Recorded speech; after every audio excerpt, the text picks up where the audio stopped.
أعوذ بالله من الشيطان الرجيم. بسم الله الرحمن الرحيم. ويستعجلونك بالسيئة قبل الحسنة وقد خلت من قبلهم المثلات وإن ربك لذو مغفرة للناس على ظلمهم وإن ربك لشديد العقاب. سورة رعد 6 نمبر آیت. په دې 6 نمبر آیت کې د اسلام مخالفین او دشمنانو یو اعتراض او د هغې جواب ذکر کیږي. دا دویم اعتراض دی چې د نبی علیه السلام په پیغمبرۍ باندې د کافرانو طرف نه کېدو. د دې اعتراض خلاصه دا ده چې نبی علیه السلام دعوه کوي چې زه پیغمبر یم او موږ یې نه منو، او دې دا موي چې کوم کس د پیغمبر دشمني د الله ر دین دشمني الله تعالی په عذاب راولي په موږ باندې خدای وسه پورې عذاب را نه غي. دا ردی اعتراض او ول دغه اعتراض دې په موږ یاري په حال ولې ناراض را دي. نو دې څنګه کې دا مضمون ذکر کیږي چې دا کافران چې د کم د دې لپاره کوم عذاب مقرر دی، کم مقرره ورځ ده، دا غي نه مخکې عذاب غواړي او دا مخکې عذاب په دې طریقه باندې غواړي چې دی ولا هیڅ تیاری کړي نه دي، نو ځان په خرابوي. نو الله تعالی وایي ويستعجلونك بدی وجلتای سره غواړي استانا بالسیئه بدیل را د بدیل مراد عذاب دی. قبل الحسنه مخکې د نیکی نه اس نیکی کړي نه را ایمان راوړی نه دی او دا غي نه مخکې عذاب غواړي چې موږ هلاک شو. د دې نه معلومي کې دا چې د کافرانو عقیده دا و چې عذاب ناراضي د اسلام د مخالفت او دشمنی په وجه باندې غني عذابونه نه او دغه عذاب ناممکن غاڼو. نو بده وجه الله تعالی جواب ذکر کوي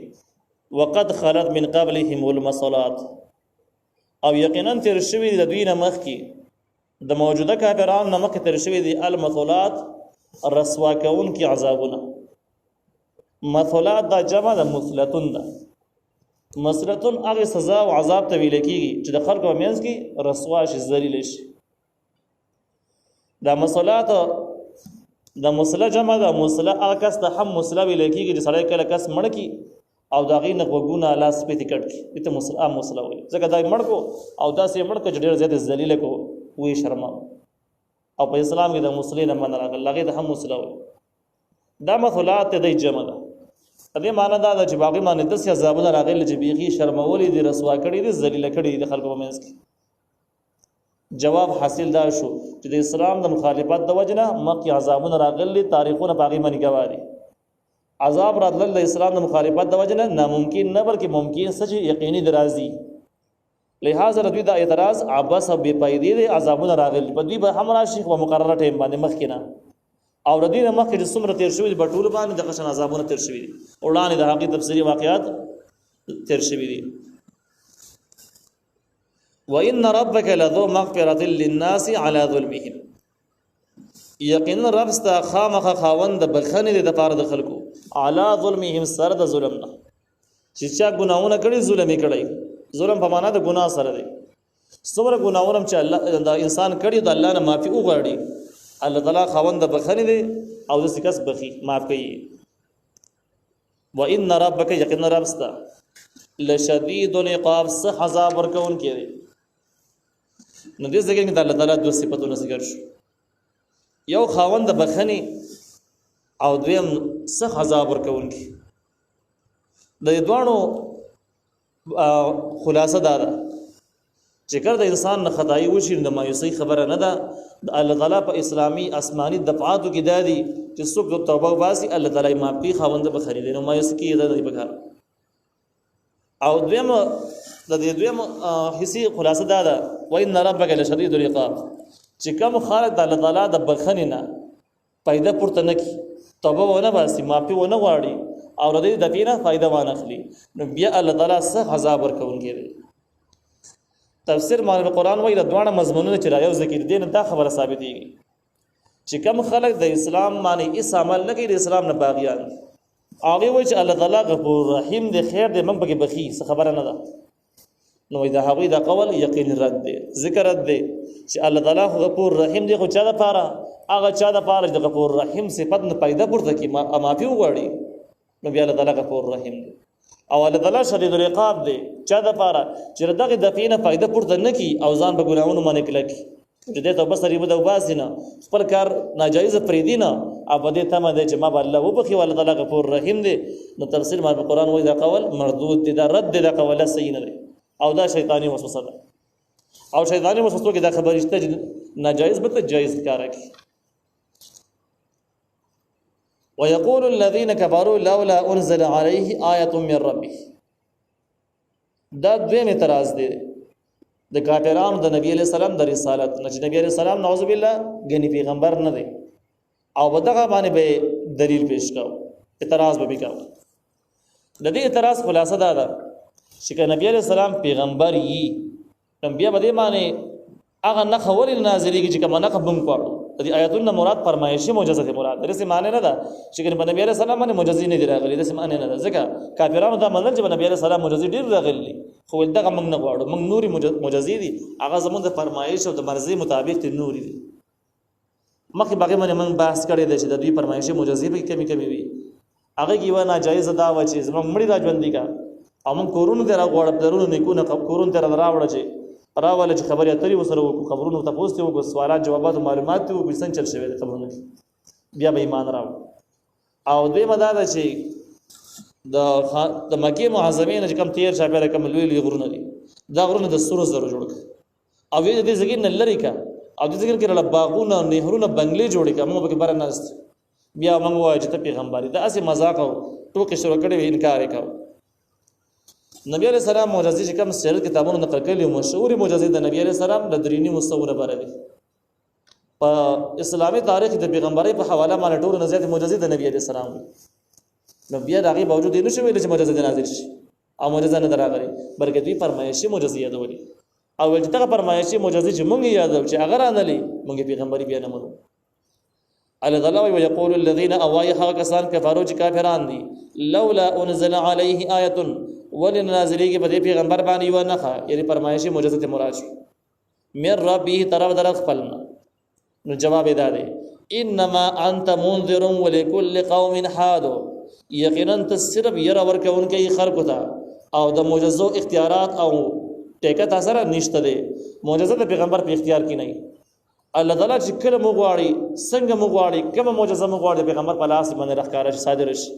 لیکن پیغمبر د دین خبر هم نه جسمه په لاس کې په بلاس باندې بددا معجزه ښکارا کیږي او نه پیغمبر را باندې کولی شي نه راخاره کولی شي د معجزه. پیغمبر د معجزه کې اس د اس اختیار نه تصور په کې نه. د پیغمبر په اختیار کې دا چې بس قوم ته بورزي د الله د عذابونو نه بیاري او ایمان دعوت ورکړي په اختیار کې دا معجزه ثابت ظاهر اول د په اختیار کې نه ده. نو الله تعالی نبی رسول الله ته وایي چې انما انت منذر، یقینا ته صرف ير ورکون کې اساس موارد اختیارات دغه ځای پوری دي. پادشه معجزه پیش کول راسته اختیار خبره نه راسته کار نه دی. ولکل قوم حاد، او د هر یو قوم لپاره یو رهنمای حاد هدایت کوون کې رهنمای کوون کې رهنمای کوون کې عام دی که پیغمبر هم کې دي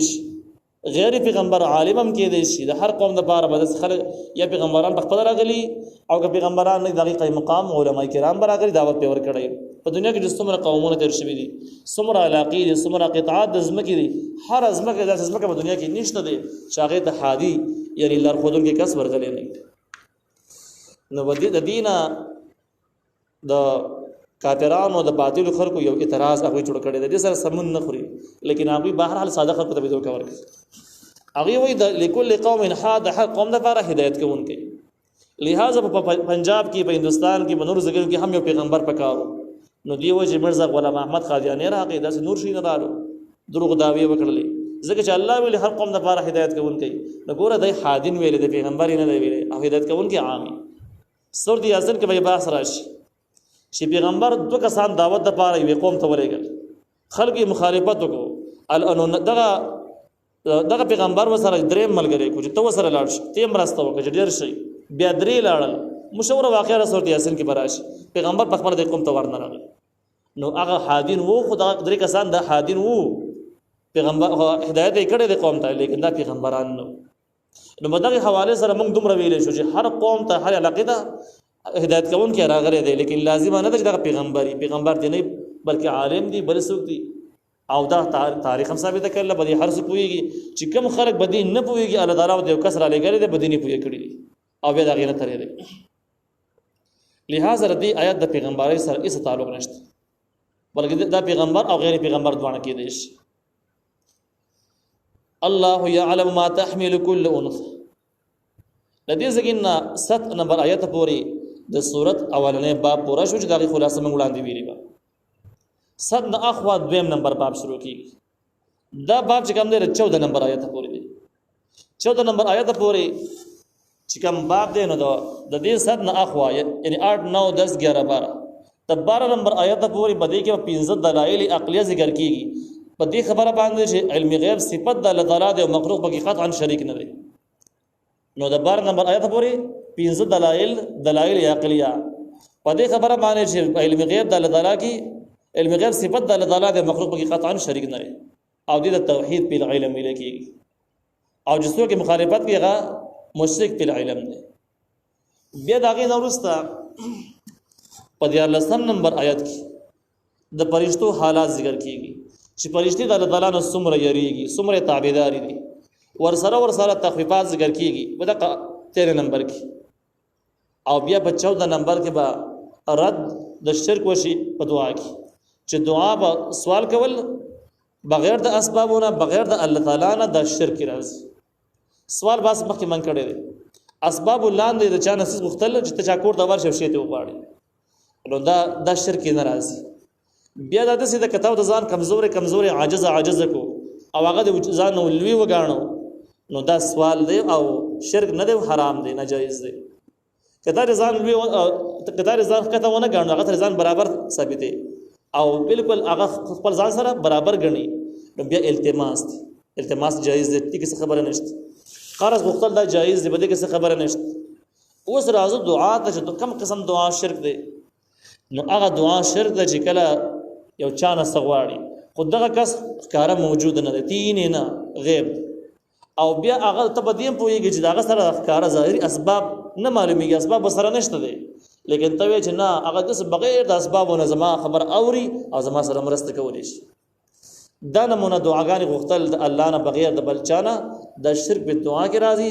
د سر انسان د اسلام نه بهر کیږي نو بده لار باندې بیا راشه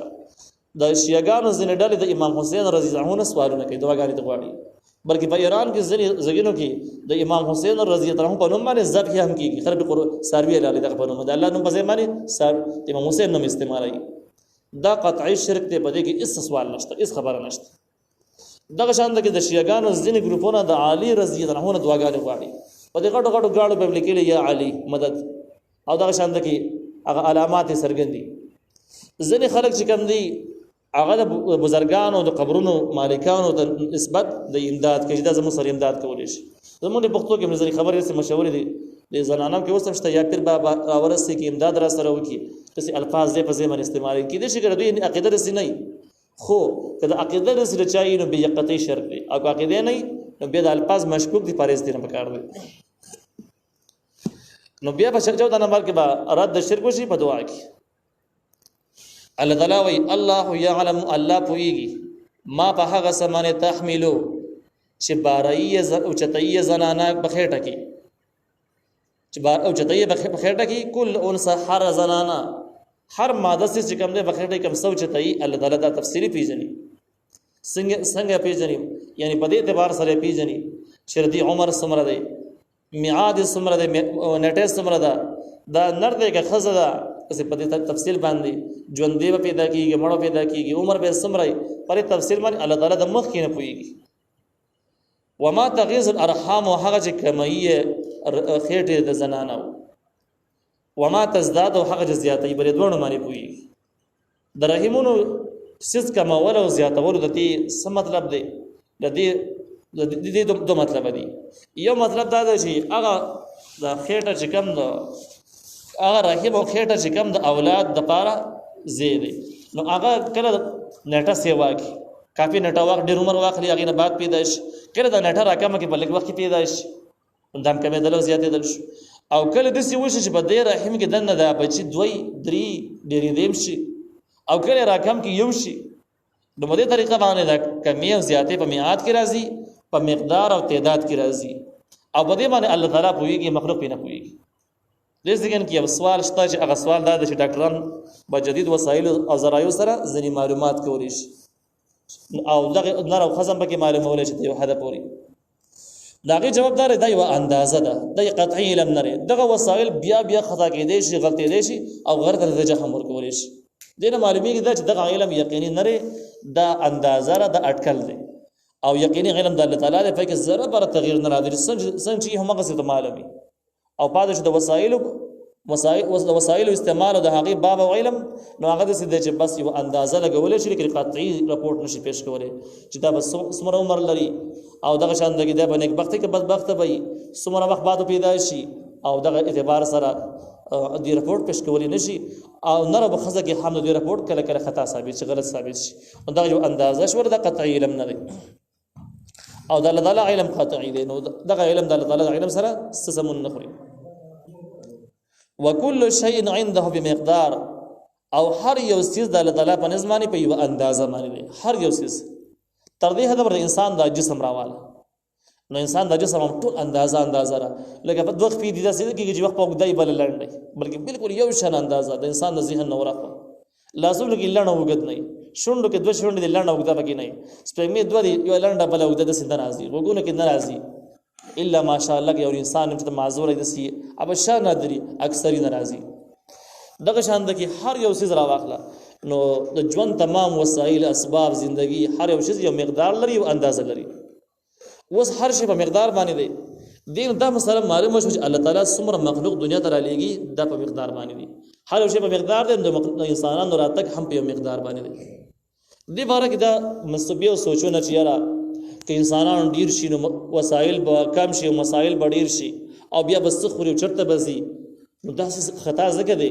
چې الله تعالی وایي چې زه هر یو شی په اندازه باندې پیدا کوم. چې الله تعالی په اندازه پیدا کوي نو تا سره کم غم دی چې دومره فکر ترې راغستی. الله تعالی دومره پیدا کوي چې څومره ساتلی شي، رزق ولې ورکوي او زګي نه وي. هغه نه پیدا کوي چې هغه زیاتي بې ضرورت او وسایلو ته نه رسېږي. نو هر شی په اندازه باندې دی. الله تعالی نظام علم مکمل ازلی دی، لوی دی او زمونږ دې تدبیرونو ته پکې ضرورت نشته دی چې د الله تعالی په کارونو کې دننه کارونه پیدا